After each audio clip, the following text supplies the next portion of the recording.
ஒரு அழகான பசுமை காட்டில் பல விலங்குகள் வசித்து வந்தன. ஒரு நாள் காட்டில் ஒரு புதிய பள்ளி திறக்கப்பட்டது. அந்த பள்ளியில் எல்லா விலங்குகளும் படிக்க வந்தது. முதல் நாளேயே ஆசிரியர் கிளி ஒரு அறிவிப்பு கொடுத்தார்.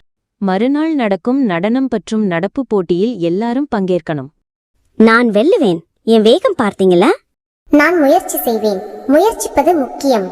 அடுத்த நாள் போட்டி நடந்தது. குரங்கு ஆரம்பத்தில் வேகமாக ஓடிப்போனது.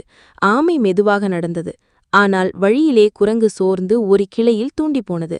ஆமை ஒவ்வொரு படியாயும் தன்னம்பிக்கையுடன் நடந்தது. நீ வெற்றி பெற்றதுக்கு காரணம் என்ன? நீ வேகமாக இருந்தாலும் நானும் முயற்சி செய்தேன். நம்பிக்கையும் பொறுமையும் இருந்தால் நாமே வெற்றி பெறலாம்.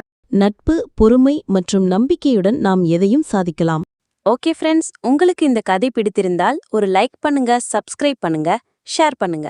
Okay, by.